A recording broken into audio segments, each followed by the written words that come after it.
So let's start a new chapter, that is heredity. It is important, इसमें से आपको boards के अंदर एक ना एक MCQ और एक ना एक केस स्टडी देखने को ज़रूर मिल जाती है. उसके अलावा 2 to 3 markers are probable, but हम 100% श्योरिटी के साथ नहीं कह सकते कि वो आएंगे ही आएंगे. बट एक MCQ और एक केस स्टडी आने के 99% चांसेस होते ही होते हैं. सो इस चैप्टर के अंदर हमें मेनली हाइब्रिड्स पढ़ने हैं.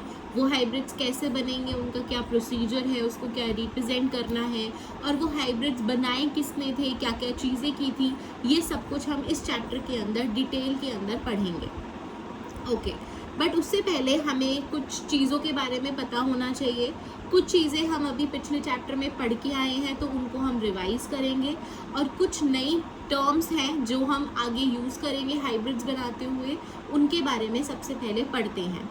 तो जो हमारे चैप्टर का नाम है वो है हेरिडिटी, जो क्लास 10th का चैप्टर नंबर 8 है बायोलॉजी में. सो सबसे पहले हेरिडिटी होता क्या है. हेरिडिटी एक ऐसा प्रोसेस है जो क्या दिखाता है, प्रोसेस है transfer of genetic information and characters का from one generation to another. ये चीज़ तो हमने रिप्रोडक्शन चैप्टर में पढ़ी थी कि जो कुछ कैरेक्टर्स होते हैं वो पेरेंट जनरेशन से ऑफस्प्रिंग्स के अंदर ट्रांसफ़र होते हैं. ठीक है, किसकी हेल्प से होते हैं, हमें पता है जीन्स की हेल्प से. जीन्स कहाँ प्रेजेंट होते हैं, डीएनए में. राइट, डीएनए क्या था, डीऑक्सीराइबो न्यूक्लिक एसिड, जो हमारा न्यूक्लियस के अंदर प्रेजेंट होता था, और इसी के अंदर हमारी जितनी भी इंफॉर्मेशन होती है किसी ह्यूमन बीइंग की, चाहे वो मेल हो चाहे वो फीमेल हो, वो इन्हीं के अंदर प्रेजेंट होते हैं. और इसके अंदर कहाँ प्रेजेंट होते हैं, जीन्स. इसीलिए जीन्स को क्या बोलते थे, functional segment of DNA.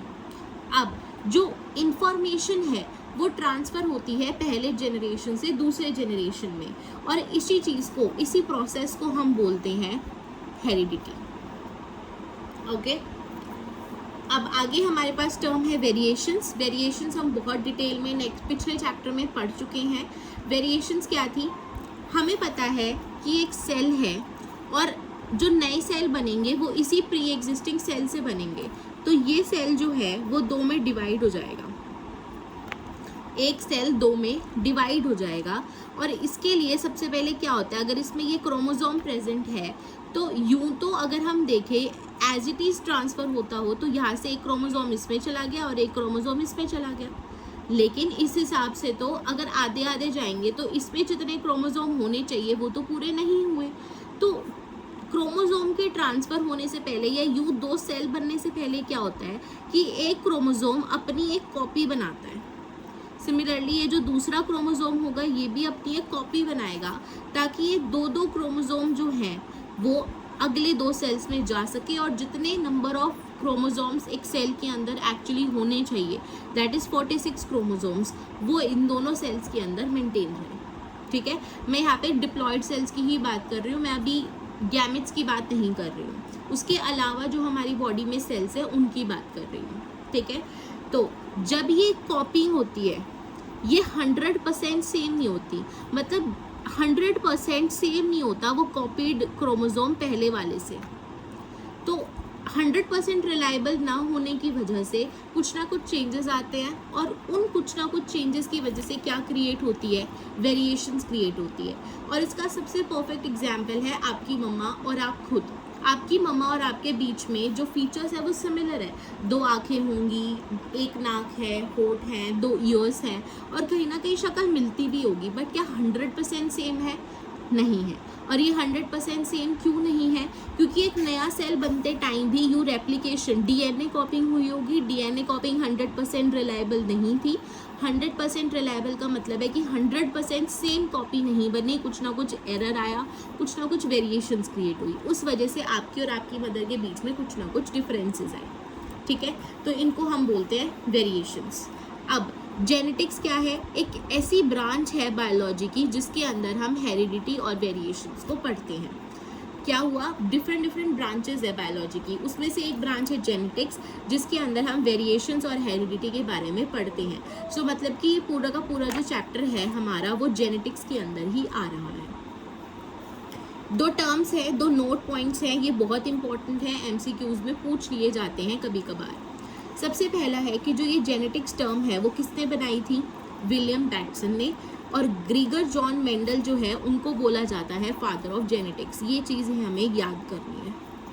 Okay जो ग्रेगर जॉन मेंडल ने एक्सपेरिमेंट किया था वही हम आगे डिटेल में पढ़ेंगे और उन्हीं के बेसिस पे जो मोनोहाइब्रिड और डाईहाइब्रिड प्रोसेस है वो बनाएंगे।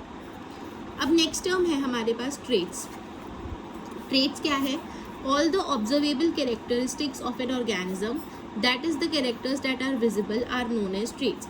जैसे कि कोई एक ह्यूमन बीइंग है और उसकी हाइट 6.2 फीट होगी, तो मैं उसको देख के बोल सकती हूँ कि ये टॉल ह्यूमन बीइंग है।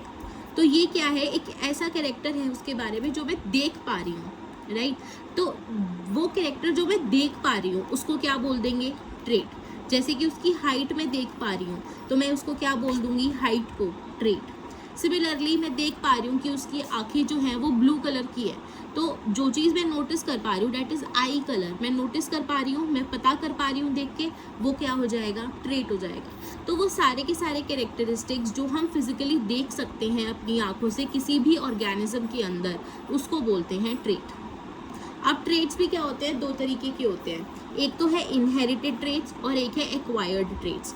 इनहेरिटेड ट्रेट्स का मतलब है कि जो ट्रेट्स उनको उनके एंसेस्टर से मिले हैं या उनको उनके पेरेंट्स से मिले हैं और वो आगे अपनी नेक्स्ट जनरेशन को ट्रांसफ़र भी कर सकते हैं। क्या बोला मैंने, इनहेरिटेड ट्रेट्स वो ट्रेट्स हैं जो उनको खुद अपने एंसेस्टर या पेरेंट्स से मिले हैं और वो जो अपनी नेक्स्ट जनरेशन को ट्रांसफ़र कर सकते हैं। क्या लिखा हुआ है देखो, these traits are inherited from the parents during reproduction and formed during the gestation period that is before birth। ये जो इनहेरिटेड ट्रेट्स हैं ये उनको अपने पेरेंट्स से मिले हैं ड्यूरिंग रिप्रोडक्शन, और साथ में ये जितने भी ट्रेट्स हैं ये पैदा होने से पहले ही डेवलप हो जाते हैं with in the 9 month period of time, ठीक है। जबकि एक्वायर्ड ट्रेट्स जो हैं वो एक इंडिविजुअल पैदा होने के बाद एक्वायर करता है। जैसे कि मैं बोल दूँ कि मैंने टैटू ले लिया, तो वो टैटू पैदा होने से नहीं था, वो मैंने एक्वायर किया अपनी लाइफ टाइम के थ्रू, मेरी चॉइस थी, उनको बोलते हैं एक्वायर्ड ट्रेट्स। फिर नेक्स्ट है हमारे पास, ये ट्रेट्स जो है वो इनहेरिट भी हो सकते हैं और ट्रांसमिट भी हो सकते हैं। मतलब मैं भी, जो इंडिविजुअल है वो अपने पेरेंट्स से ले सकता है और नेक्स्ट जनरेशन में ट्रांसफ़र कर सकता है, क्योंकि ये जितनी भी इंफॉर्मेशन है, जितने भी ट्रेट्स हैं वो हमारे डीएनए में स्टोर होते हैं। जबकि एक्वायर्ड ट्रेट के अंदर ऐसा कुछ नहीं होता, ये नीदर इनहेरिटेड, मतलब ना ही ये खुद इनहेरिट हुए हैं और ना ही वो नेक्स्ट जनरेशन को ट्रांसफ़र कर सकते हैं, क्योंकि इसकी जो इंफॉर्मेशन है वो डीएनए में स्टोर नहीं होती है। और एक एग्जाम्पल है, एग्जाम्पल इनहेरिटेड का जैसे आई कलर, आई नोज शेप, और जबकि ईयर पियर्सिंग, टैटूज़ हो गए, वो हम अपनी लाइफ टाइम के दौरान एक्वायर करते हैं, इसीलिए उनको एक्वायर ट्रेट्स में लिया गया है।